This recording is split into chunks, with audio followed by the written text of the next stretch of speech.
Na tazama, mimi niko pamoja nanyi siku zote hata ukamilifu wa dahali. Amina.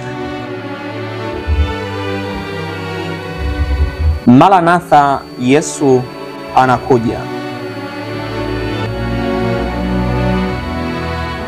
Atatawala milele. Januari 13.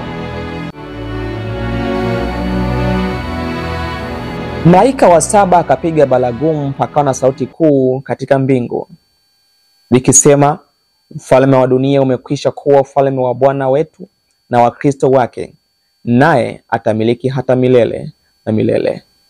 Ufunuo 11:15. Ujio wa Kristo kuja kuanzisha ufalme wa haki umekuwa ukichochea kauli za kusisimua sana kutoka kwa waandishi wa maandiko matakatifu. Mwandishi wa Zaburi aliimba juu ya uwezo wa Mungu na utukufu wa mfalme wa Israeli. Mbingu na zifurahi, nchi na ishangilie mbele za Bwana, kwa maana anakuja. Kwa maana anakuja aihukumu nchi, atahukumu ulimwengu kwa haki na mataifa kwa uaminifu wake. Zaburi 96:11-13.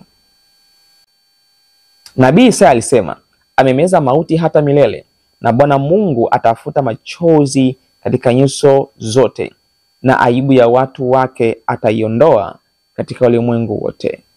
Maana Bwana amesema hayo. Isaya 25:8. Wakati Mwokozi alipokuwa anakaribia kuondolewa kutoka kwa wanafunzi wake, aliwafariji walipokuwa katika majonzi kwa kuhakikishia kuwa angekuja tena. Msifadhaike mioyoni mwenu, nyumbani mwa Baba yangu mna makao mengi. Ninakwenda kuandalia mahali. Basi mimi nikienda na kuandalia mahali, nitakuja tena niwakaribishe kwangu. Yohana 14:1-3.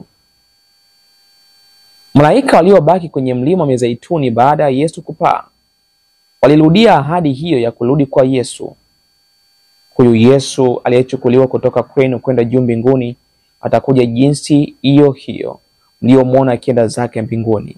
Matendo 1:11.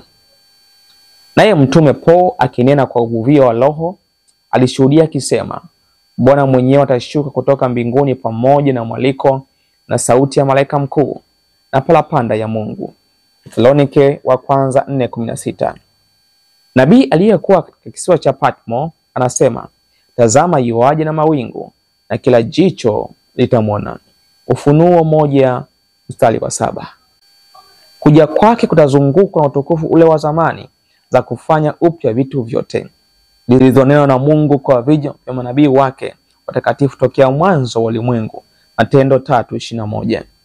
Kisha utawala wa uovu uliodumu kwa muda mrefu utavunjwa. Falme za dunia hii zitakuwa ufalme wa Bwana wetu na wa Kristo wake, naye atatawala milele na milele. Ufunuo 11:15.